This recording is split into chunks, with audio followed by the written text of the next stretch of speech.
What's up, everybody? Mr. 100K a day here, and today we're going to be talking about Mondo Duplantis versus the KarsTen Warholm in the 100-meter showdown that will be streamed on Inside Track and various other places online in Zurich, Switzerland. It's going down tomorrow, Wednesday. I'm sorry, today. I apologize. Today, the 4th of September. And it's a 100-meter race, and I think it's some absolute BS. Now, let me just make sure everybody gets a little background as far as who these guys are. Mondo Duplantis, he's the world record holder in the pole vault. It seems like he breaks the world record in the pole vault every time he jumps. And, he's an Olympic champion 2 times over. He's been doing very well. He comes from a pole vaulting lineage. KarsTen Warholm, of course, is the 400-meter world record holder. He ran 45.9. He won the 400-meter hurdles. I'll make sure I'm clear on that. Not the open 400 meters, but the 400-meter hurdles. He won the 400-meter Olympic title back in 2021.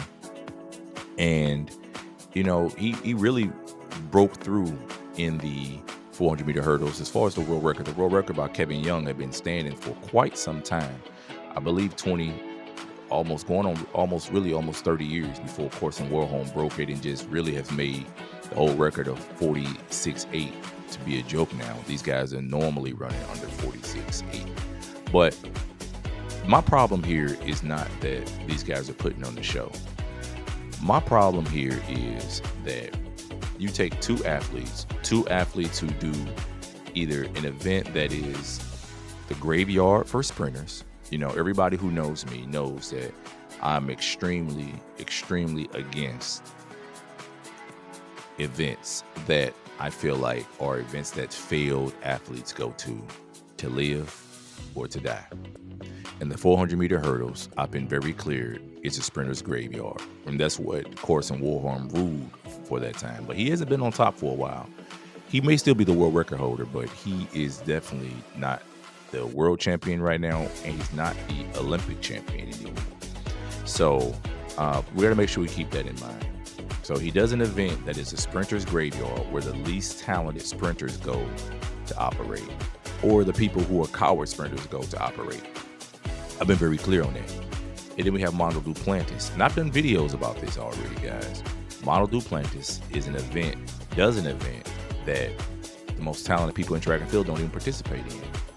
I've been very clear on this, whether you're talking about the sprints, whether you're talking about the hurdles, whether you're talking about most of the jumps, and whether you're talking about most of the distant events, if not all the distance events. Well, I'm going to say most, because right now, the people who are winning Olympic and world titles right now in some of the middle distance and distant events are not from all the same genetic pool. But as far as the world record holders, as far as the people who are really, really pillars of these events, by the masses, they're definitely from a particular genetic pool. So when I see a guy like Mondo Duplantis, who, number one, breaks the world record every week or every month, it seems like, that tells me one thing. That tells me that the record in the event is soft, because real world records are not broken every week. Real world records have to wait for the right time, the right conditions, the right competition to be broken, such as we've seen with the 100-meter world record. Such we've seen the 200-meter world record, the 400-meter world record, the 800-meter world record on both the men's and women's side. These are records that have been challenged and pushed by mankind to heights that, are very high.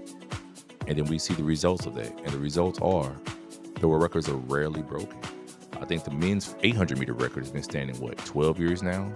The 1 and 200-meter record has been standing 15 years now. The long jump record has been standing at least 30 years now, from 1991 for the men. And for the women, it's been standing going on 40 years. So the problem I have with a guy like Mondo Duplantis has nothing to do with things that people assume that I feel like that this would be about. It's not about that.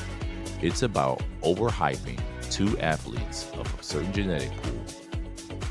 Two athletes that either do events that traditionally are for failed athletes, or hyping this guy up who does an event that the best athletes are competing in. Then all of a sudden saying, oh, he's the world athletics athlete of the year. when the most talented people do not even compete in his event. As a matter of fact, the most talented people avoid the pole vault. As a matter of fact, if Usain Bolt pole vaulted, or even LeBron James pole vaulted, I've been very clear that the pole vault world record will be 8 feet, will be 8 meters easily. So I don't give Mondo Duplantis any type of credibility in the sport, in this event, or really any capacity. So this one-on-one showdown that they're doing with him, saying that this is going to be a great, extravagant, amazing event, I think is a bunch of crap. They should be focused on the showdown. They should be focusing on the showdown between Julian Alfred and Sha'Carri Richardson. That's going to be much more of a showdown, not an event between two overrated athletes. Definitely overrated. Yeah, KarsTen Warholm broke through in the 400-meter hurdles. But like I've always said, the 400-meter hurdles is an underdeveloped event. KarsTen Warholm and Sydney McLaughlin are the same. The only difference was that after Tokyo, the Olympics in Tokyo in 2021, KarsTen Warholm fell off and Sydney McLaughlin kept going. That's really the only difference. And I think it's unfortunate that we have these types of things occur, where the biggest highlight in track and field and the things that are given the most attention and the focus and media attention are based on things in which track and field's most talented athletes are absent from. So they got to find these silly little publicity stunts and then focus on that and give guys like this type of any type of attention. I think it's part of that same GWH that we talk about. GWH, the hope, somebody who can come up and really dominate and do something amazing. And this is part of that same pattern. They do it with Jake Paul, for example, and Logan Paul. No, they don't put these guys in real competition against real people who are doing their same competition. Guess what they do? They line them up against failed athletes in other events, washed up athletes in other events, or washed up athletes or washed up in old MMA fighters, and then fight them and then say, oh, he's an amazing person. Or 58-year-old Mike Tyson and then say, yeah, this is extravaganza. Or a retired boxer like Floyd Mayweather with a 20, 40, maybe a 50-pound weight advantage or something like that. It's ridiculous.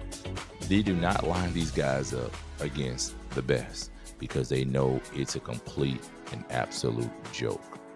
We've seen it repeatedly, guys. Don't be fooled by this nonsense.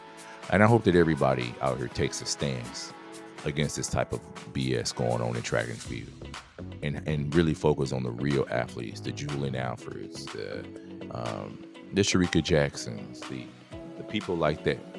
People out there who will absolutely wow you with their talent, with their grace, with their ability to connect, their wit, their smile, and really just their fortitude. And even Noah Lyles. I think Noah Lyles is definitely a top line competitor because he's not afraid. He's not afraid. He's like one of those guys who I feel like he's a wimp, but he's not afraid. So that's just my thought on this Duplantis versus Warholm thing. And I really feel like it's really not going to be a competition. I feel like Warholm is going to win. He should win pretty easy. Definitely pretty easy. So tell me what you guys think. Am I wrong on this? Am I right? Because I really feel like this is going to be, an easy race for KarsTen Warholm. Let me know what y'all think. Till next time, it's 100K a day, and I'll catch y'all later. Peace.